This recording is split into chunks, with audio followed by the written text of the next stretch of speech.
Hey everybody, my name is Jake Norton. I think you may know that this show is called Peculiar, and we say that's because church people are weird. It comes from the book of First Peter, chapter number 2 and verse number 9,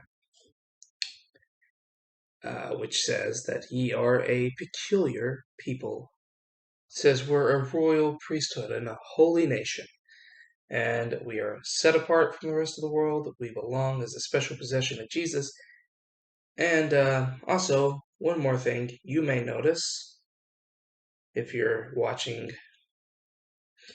those of you watching on video will notice that today the locale, the scenery looks a little bit different, using a different microphone. And my background looks completely different. I'm not in my dark room. I am recording from a hotel. I am currently on vacation. This week is homecoming services at Bishop Douglas White's church in Silsbee, Texas. But at the moment, I am recording from Galveston, Texas. We are at the Holiday Inn Club Resort, and I am in my little living room area. Got a nice beach view behind me. Not sure how well that's going to show up on camera, but it looks nice. Anyway, I am a week late in recording this episode, putting up there and releasing it. Sorry about that. Just trying to get back in the habit of recording on a regular basis. Hopefully, I will actually put out and record 2 episodes while I'm here. So, if nothing else, next week's episode will be ready to go before next week ever gets here. But anyway, with all that out in the open, it's time to get back to our series that we had just started last week, talking about the peculiar payoff. And by that I meant there will be a payoff, whether good or negative, to the way that we live. And this world one day will get a payment for the life that it has lived. At one point, this world is going to come to a close. This world is going to come to a close. Our lives are going to come to a close. And what's going to happen at the end of that? If you've been in church a long time, or even if you've just lived on the planet long enough to consume some form of media, you've probably heard the words heaven. You've probably heard the word hell. And these are eternal punishments, or consequences. Hell is punishment, heaven's a reward. And all of this is all found in the book that we call the Bible. All of it's in there, and I'm not just talking about the end of human life, though. I'm talking about, well, I'm gonna read Matthew 24 today, and we're gonna discuss it in the same type of way that we did with Jesus' Sermon on the Mount in our Peculiar Preacher episodes. If you've not heard those, go back and listen to them, and it'll kind of help you understand the direction that I'm going to go with today's episode. In today's episode, I'm going to be discussing what is known in some translations as the Olivet Discourse, and that's because it's Jesus having a discussion with his disciples on the Mount of Olives, is the name of the mountain that Jesus is teaching on. It's just Jesus and his disciples, and he's answering a question that they ask him. It says in Matthew 24, verse number 1, "And Jesus went out and departed from the temple, and his disciples came to him to show him the buildings of the temple. So they're giving Jesus the grand tour, and they're being like, hey, Jesus, look at all this cool stuff here. They're at the temple, the greatest and most important location in the Jewish religion at that point in time. They are showing him the temple. I heard one teacher put it this way, said that the saying was back in those days that if you'd not seen Herod's temple, which Herod was the king that heavily funded a lot of the building of what the temple looked like now. It was originally built by a man named Zerubbabel. I'm not sure if I'm pronouncing that correctly. It's Zerubbabel, I believe, is the correct pronunciation. Anyway, the construction was originally headed up by Zerubbabel, but when Herod came to the throne, he added on a whole lot more to the building project to build it up, make some renovations, make it look a whole lot better. But the saying back in those days was supposedly, if you'd not seen Herod's temple, you've never seen a beautiful building before. Anyway, the disciples are showing and saying, Jesus, look at all this. Ain't it great? Ain't it awesome? I'm from Kentucky, y'all gotta remember that. All right. And Jesus said to them, see you not all these things? You see what you got in front of you guys? You see it? Verily I say unto you, there shall not be left here one stone upon another that shall not be thrown down. Jesus is prophesying the day's going to come that there will no longer be a temple standing here. There will no longer be any of these buildings left standing. It's all going to fall down. The temple will be destroyed. If you live in our modern day and age and know anything about the nation of Israel, you'll know that there is no temple in Israel. The temple was destroyed somewhere about 1900 years ago. Right about 2,000 years ago. Somewhere in that area. The year 70, the temple was torn down and thrown to the ground. One source actually says that literally not one brick was left standing together because they wanted to scrape off gold that was on the bricks. So literally, not one brick was left standing on another. All of them were thrown down. So obviously, this bothers the disciples because they've just been saying, hey, this is the greatest construction achievement of our generation. This is a big deal, Jesus. This is like someone in the... This is like someone in the 1960s saying to some guys in New York that the Twin Towers were going to fall. They're a big deal. Those buildings are a big deal. Saying that there was going to be this terrorist attack that was going to destroy two of the most important buildings in America. Jesus is saying there's going to come a day that these are not going to be standing anymore. That's a big deal. So this obviously spurs a question on to the disciples, and they say this. As he said on the Mount of Olives, the disciples came to him privately saying, hey, Jesus, tell us, when will these things be? What will be the sign of your coming and of the end of the world? To them, this sounded like the end of the world. One translation actually says the end of the age. What age? What age are we talking about? The world has been divided into ages for all these centuries that we have been on the planet. We've got the Iron Age, the Stone Age, the Bronze Age. So many times we've heard of the Golden Age of something, the Golden Age of this government, the golden age of that government. We even divide comic books into those ages. The golden age of Marvel Comics, the silver age of comics.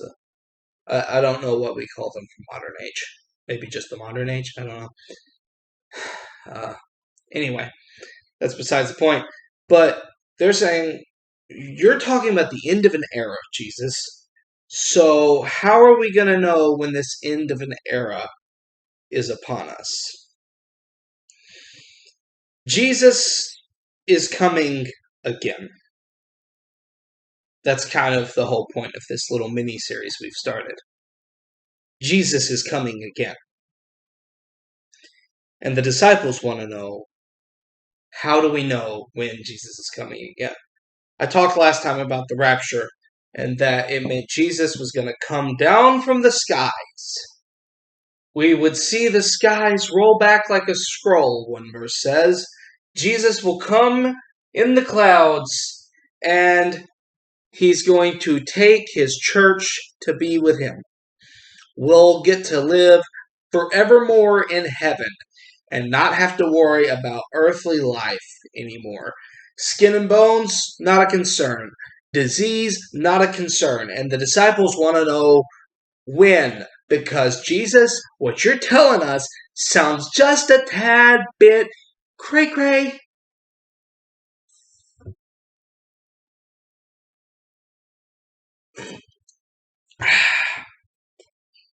All right. Tell us when will these things be? What will be the sign that you're coming and of the end of the world or the end of the age, when we will no longer be worrying about these physical buildings, but instead will be living in eternity? Jesus answered and said to them, "Take heed that no man deceive you." The first concern that he has is, look, it's going to be easy to be fooled. Many will come in my name, saying, "I am Christ," and will deceive many. There are going to be a lot of people who claim to either be Jesus or speak for Jesus, and they're going to be liars. There's going to be a lot of people claiming, "I am the way," besides Jesus. They're going to claim that I'm the only way, that my way is the way of salvation. But they're deceivers. They're going to be liars. They're going to deceive many. So you need to pay attention so that no one can lie to you. Pay attention. You need to make sure that you got your facts straight. You need to make sure that you got your facts straight, because if you don't have your facts straight, you're going to fall. You're going to fall for a lie. You're going to fall for a trick. You're going to fall for a deception. Take heed that no man deceive you. A lot of liars are going to show up. A lot of people are going to claim to be the Messiah, the Savior, the one who can fix it all. And honestly, I've seen headlines, and I don't even know which ones I believe are actually legit headlines. I was just on Facebook the other day, and then I was on a text thread another day of someone saying that they saw a headline that some guy was in Israel claiming to be the Messiah.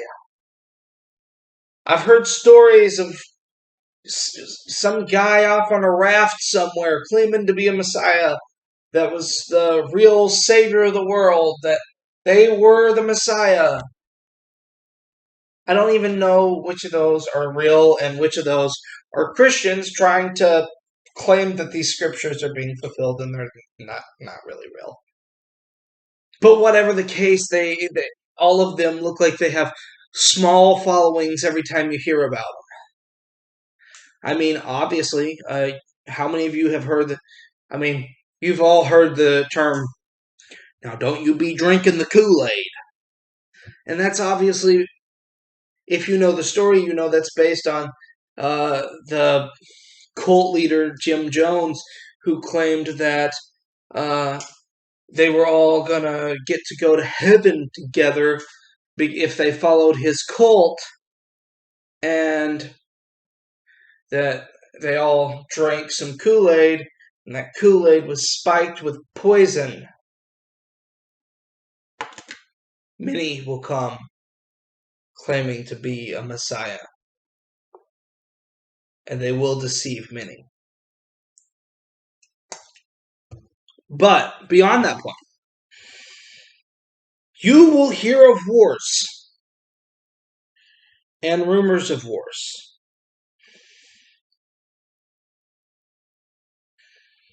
All I've got to say are a few words, and you'll know that this is obviously true. There's civil wars going on in various nations around the world. Iran, North Korea, Ukraine, Russia. Obviously. We've heard the headlines lately that Biden is worrying about whether or not we're going to end up having nukes go off and having to make sure that we're stockpiling on medicine to treat it if so-and-so, such and such areas are affected by nuclear war, radiation, all that. And so many times we've all heard the terminology over the course of the last few years: fake news. It's some of them. It says wars and also rumors of wars. See that you be not troubled. All these must come to pass, but the end is not yet. This is Jesus saying, what's going to take this world out will not be a war. All these people claiming that the world will be nuked into oblivion. It's entirely possible that the world may end up being nuked. It's entirely possible that even a mass of billions of people could die, but the world will not be wiped out by war. That's what it says. The world will not be wiped out by war. We could have billions die in war, but that doesn't mean the world's going to be wiped out, because the majority of us will still be here. The end is not yet. And also, I hear the other argument. There have been wars as long as there have been humans. There have been wars as long as there have been people. As long as there have been nations, there have been wars. But the disciples didn't ask for the singular event that means Jesus will be coming immediately. They asked for signs. What is the sign of your coming? Pastor Raymond Woodward put it this way. He said, signs work like this. I just took a road trip from Kentucky to Texas. As you go, your GPS will tell you 42 miles till your next turn. You'll get a little closer, and then it will tell you 10 miles to your next turn. You'll get a little closer, it'll say 5 miles to your next turn. Then you'll hear 1 mile till your next turn. Then you'll hear in 500 feet turn, and then when you get there, you will hear turn now. They increase in frequency the closer you get to the turn. It also works that way with your classical signposts along the road. I've always thought it was kind of weird when you get to this one place, it will tell you St. Louis is 142 miles away. Why do I need to know if St. Louis is 142 miles away if I'm in Kentucky? Because if you are interested in turning towards St. Louis, you'll know, take that road. And as you get closer, you'll see it when St. Louis is 100 miles away.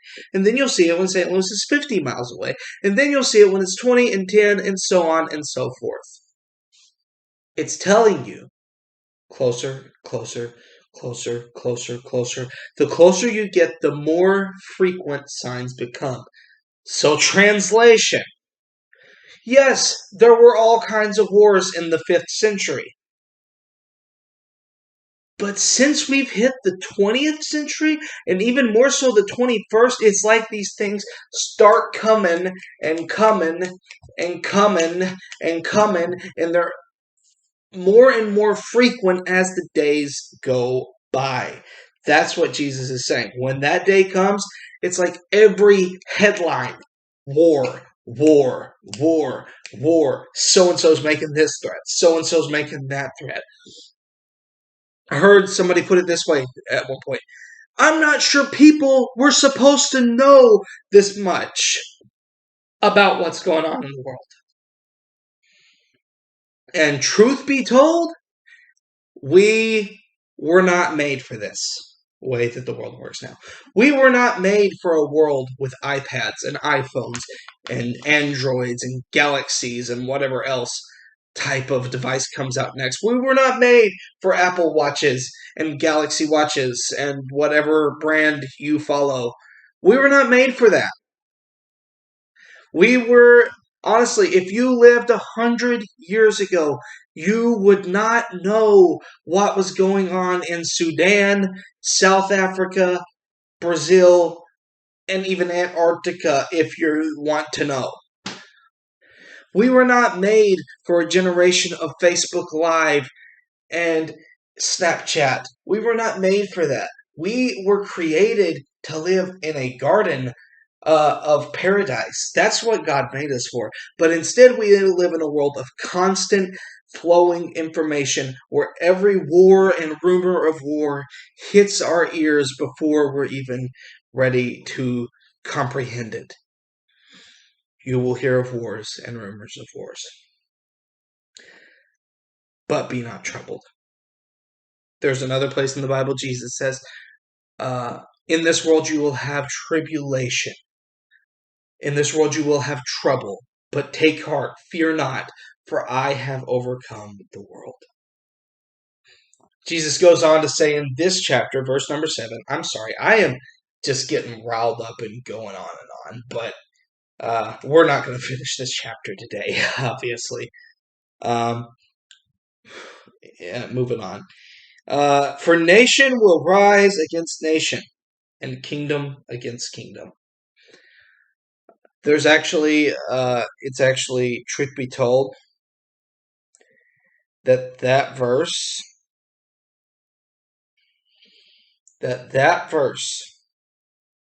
is not talking about nation will rise against nation as in North Korea will rise up against South Korea. It's not talking about nation will rise up against nation as in Ukraine and Russia. It's talking about nationality or ethnos will rise up against ethnos. Jesus said here that there will be racism in the last days. I don't know that I can say with full authority that racism is worse than it has ever been. I personally, I cannot say that with full authority because, at least in my nation, we don't keep people slaves over race anymore. However, but if we hop over to other nations, ethnos rising against ethnos still happens. It still happens in this nation. Violence against people of other skin colors and tones and languages still happens. I mentioned Iran. It's happening in the Middle East. Ethnos rises against ethnos. People are fighting against people of different ethnicities. It's happening. I mean, the crises have ramped up over the past few years. There's actually one thing that says, back in the day, racism, back in Jesus' day, your crises were over your national label. They weren't over your skin color. But somewhere between 1000 and 2000 AD, we invented this idea of skin color being an issue, and it all started with claiming evolution existed. It all started with claims of evolution. We claimed that people of this color or more evolved than people of this color. No, that is not true. We claimed that our skulls were different structures. We claimed this, we claimed that, because we're humans and humans are idiots. Humans tell terrible lies. But it created a world where ethnos could rise against ethnos in a greater fashion than ever before. It created a world where Hitler was able to claim that the Jews were deserving of death because they were Jews. It created a world where Southerners could come up with this idea that black people needed to be enslaved. It created that world. That world is an issue. That world is a problem. And that sign began to accelerate because the kingdom will rise against kingdom. That's the typical war we know of today. There will be famines. There will be pestilences. And pestilences actually is the same word where we get the word pandemic.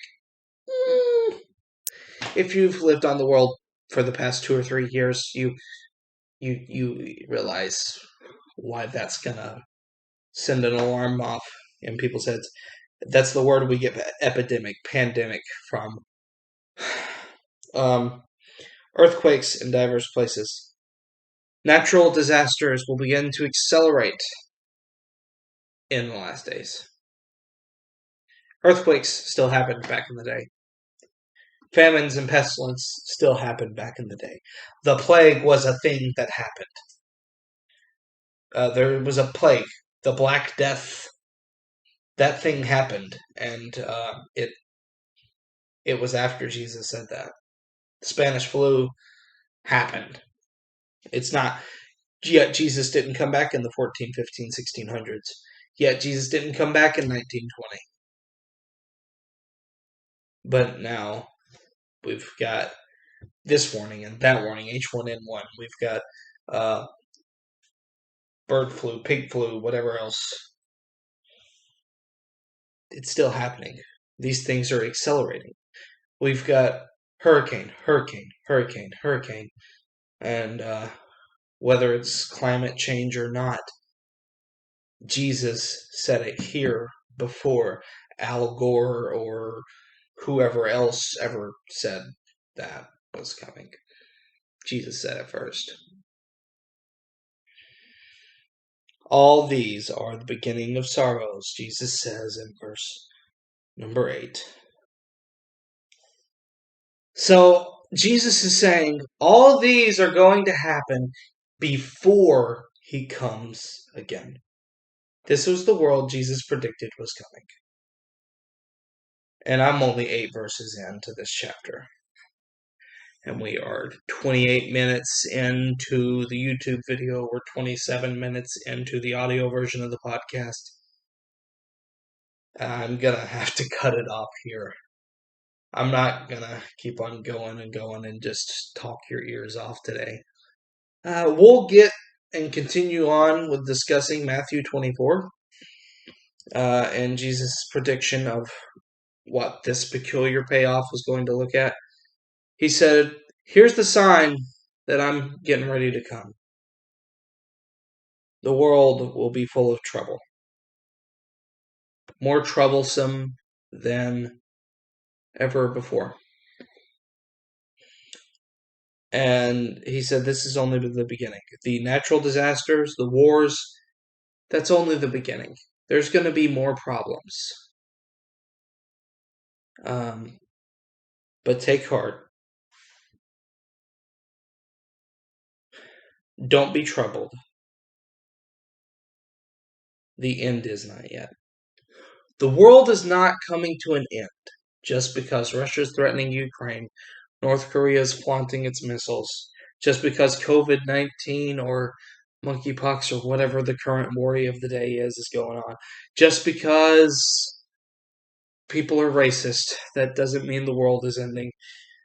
Just because there's a famine, just because there's a food shortage, just because there are earthquakes and hurricanes, just because the climate is changing, the globe is warming or cooling, or whatever the current message may be. whatever political leaning you have. The world is not coming to an end yet. The day is coming. But when that day comes, Jesus is coming. And that's what we're looking forward to. Thank you for listening. I'm going to record more of this. I promise you, there will be something next week for real this time. And we'll get to that. See you next week. Thank you for listening. Goodbye.